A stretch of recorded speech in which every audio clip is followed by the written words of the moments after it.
Ladies and gentlemen, please welcome U.S. Navy veteran, President and CEO of Student Veterans of America, Jared Lyon.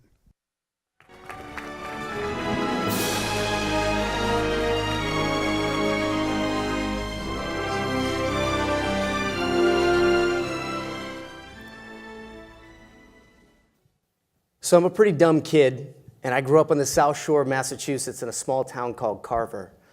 Most people don't know where that is, but it's right next to Plymouth, where the Pilgrims landed. So with Thanksgiving coming up, you're welcome. I was a pretty okay student, but I was a much better athlete, and my family moved to Florida my senior year in high school. I was all the things that would have made me competitive for college, with the exceptions of the confidence to go. And so I decided that I wanted to see the world, and I joined the world's finest Navy. Oh yeah. So while I was in boot camp, September 11th occurred. I had joined a peacetime military, and on that day, everything changed. It changed not just for me, but for millions of my brothers and sisters in arms, young women and men from all over the country. Because from that point forward, we were no longer learning how to iron our clothes, shine our boots, and march. We were preparing for war. And that's not what a lot of us thought we were signing up for, which I know sounds weird now. After boot camp and multiple deployments around the globe in support of the global war on terror, I separated from active duty in 2005. I was fortunate. I transitioned right into a job in defense contracting where the language was similar, and the culture was what I was familiar with within the Navy. I went to community college, but I probably wouldn't have done so if it wasn't for a solid mentor who my first week while I was on the job pulled me aside and said, "Hey, Lyon, what do you want to be when you grow up?" And I said, "A college graduate." But I still lacked the same confidence that I had 4 years ago when I chose to enlist instead of going to college.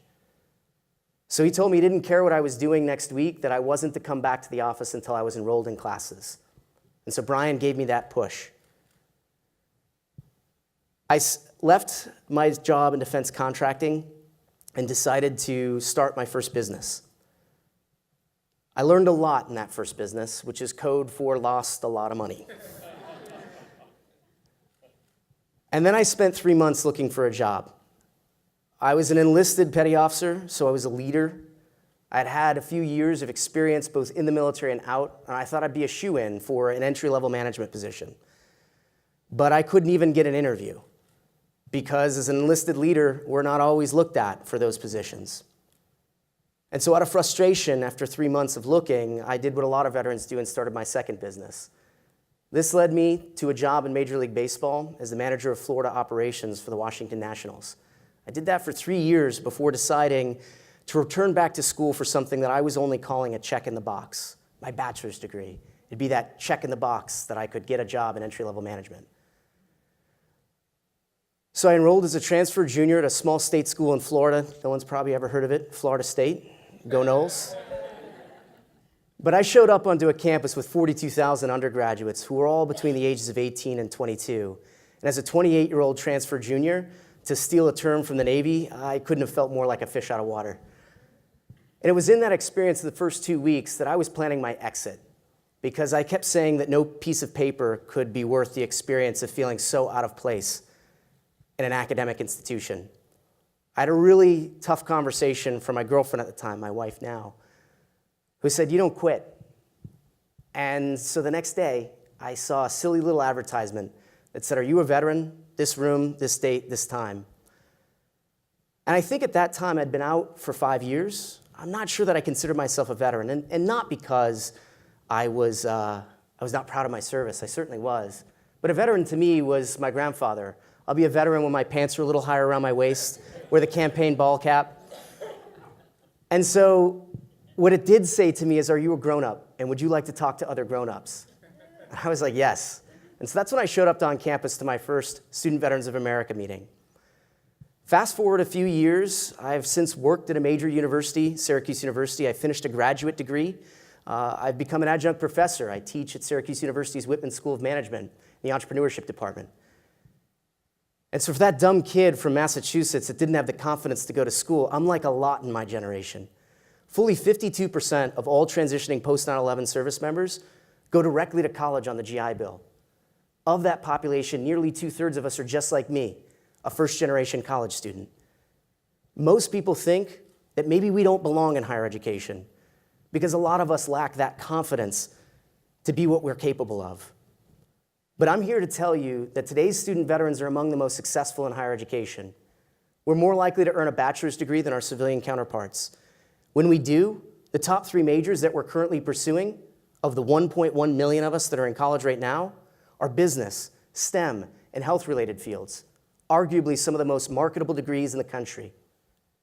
To that end, we are maintaining a higher GPA than our civilian counterparts. Comparative analysis: what is the GPA for today's students? For traditional students, it's a 2.94. For today's student veterans, it's a 3.35. Today's student veterans are not only outperforming their civilian counterparts, but we're succeeding at a higher rate with a current success rate of 72%. The only group in higher education that slightly outperforms us is international students. So when you look at it in aggregate, today's student veterans are living the success that we all knew we're capable of. Today's student veterans are most assuredly tomorrow's leaders. They are the individuals that are going to solve the big problems that our country faces. I am convinced of it because I believe in the transformative power of higher education as a transition strategy from the military through higher education and onto a successful civilian life. And this idea is not new. Since the original GI Bill, the Servicemen's Readjustment Act of 1944, veterans have been succeeding through the transformative power of higher ed. Theirs was a generation, as coined by Tom Brokaw, called the greatest generation, because 49% of the 16 million veterans that returned home from fighting in Europe and the Pacific went to college. My generation is at 52% of us going to college. We have the potential to be the next greatest generation because we are yesterday's warriors, becoming today's scholars who will most assuredly be tomorrow's leaders. My name is Jared Lyon. I'm a post 9/11 veteran. I'm a proud student veteran, and I'm so grateful to be here with all of you tonight to share my story. Thank you.